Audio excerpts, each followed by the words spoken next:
नमस्कार, मैं डॉक्टर आशीष कुमार श्रीवास्तव हूँ। मैं एक न्यूरोसर्जन और स्पाइन सर्जन हूँ।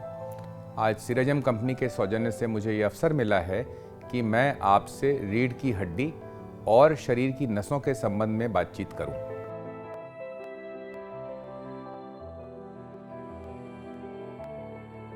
हमारे शरीर की सारी नसें सर से बनती हैं, सर से शुरू होती हैं और बाकी शरीर के सभी अंगों में जाती हैं। तो बनावट सबकी, ओरिजिन सबका सर में। अब सर में बनने के बाद वो एक गुच्छे के रूप में गर्दन और सर के जोड़ पे रीढ़ की हड्डी के एक कॉलम में चली जाती हैं। इसको हम स्पाइनल कॉलम या कैनाल कहते हैं।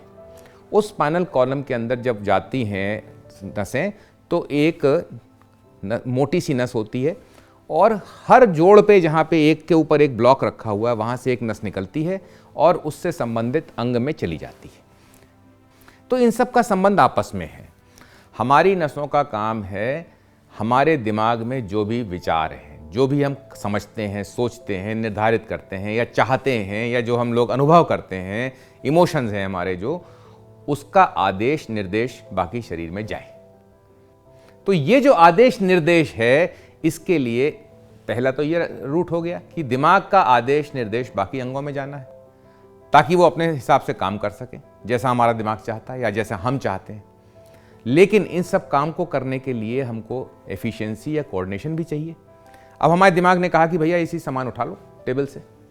हमारा हाथ जब उसके पास पहुंचा तो देखा कि वो चीज़ तो बहुत गर्म है। इससे पहले कि हम रिएक्ट कर पाएँ, कुछ समझ पाएँ, हमारी नसों के अंदर जो रिसेप्टर्स होते हैं खाल में, चमड़ी के नीचे, स्किन के नीचे, वो रिसेप्टर्स, जो हीट रिसेप्टर्स हैं या पॉलीमोडल रिसेप्टर्स, टेक्निकल अगर भाषा इस्तेमाल करूं मैं, तो वो रिसेप्टर से फौरन इंफॉर्मेशन जाती है नसों से दिमाग तक, भाई बहुत गर्म है। और बिना हमारे जाने वहाँ से दूसरा निर्देश आ चुका होता है कि मत छुओ, हटा लो, हाथ जल जाएगा। क्यों? क्योंकि हमें अनुभव है पुरानी चीज़ का कि गर्म चीज़ को छूने से हाथ जल जाता है। तो हमको हर समय किसी भी काम को पूर्ण रूप से कोऑर्डिनेटेड तरीके से एफिशिएंटली करने के लिए ना सिर्फ आदेश की ज़रूरत है लेकिन फीडबैक की भी ज़रूरत है कि क्या हमारा जो हम कर रहे हैं वो सही हो रहा है, सही तरीके से हो रहा है और उसका रिजल्ट अच्छा आएगा कि नहीं आएगा। तो ये जो फीडबैक है इसको भी नसें ही वापस दिमाग तक ले जाती हैं। तो ये जो टू एंड फ्रो इन्फॉर्मेशन जानकारी का, ये नसों पर आधारित। अब आप समझ सकते हैं कि 33 हड्डियाँ, 31 नसें, किस तरह से हमारा केंद्र है हमारे शरीर के नसों के संचालन का। हमारा जो शरीर है, अगर हम बिल्कुल मोटे तौर पे एकदम फंडामेंटल बात करें तो सिर्फ 2 काम कर सकता है, या तो मोशन कर सकता है या सीक्रेशन कर सकता है। तो इन 2 फंडामेंटल कामों से हमारा दिमाग पूरे शरीर को कंट्रोल करता है। हमारी जो रीढ़ की हड्डी के अंदर नसें रखी हुई हैं उसके ऊपर 3 परत हैं, लेयर्स हैं, मेम्ब्रेन, झिल्ली जिसको कहते हैं। उस झिल्लियों के अंदर हमारी रीढ़ की हड्डी का स्पाइनल कॉर्ड रखा हुआ है और उन झिल्लियों के दूसरे और तीसरे के बीच में एक पानी बहता है जिसको हम सेरेब्रोस्पाइनल फ्लूइड कहते हैं या CSF कहते हैं। अब रीढ़ की हड्डी और नर्व्स का जो रिलेशन है वो अगर स्वस्थ स्थिति में है तो बीमारी में भी है।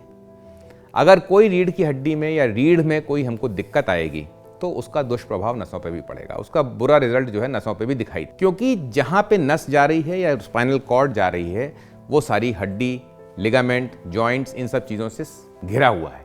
तो इसमें अगर सूजन आएगी या जॉइंट फूल जाएगा या नस जो है पिचेगी डिस्क के पीछे पसरने से, तो वो लक्षण पैदा होंगे जिसको कि नसों के कारण पैदा होते हैं। अब इसमें ये संबंध बीमारी के समय होता है। जाहिर बात है कि अगर हम अपनी रीढ़ की हड्डी और स्पाइनल कॉलम का ध्यान रखेंगे, स्पाइनल कॉर्ड का ध्यान रखेंगे, नसें ठीक रहेंगी, हम स्वस्थ रहेंगे। धन्यवाद।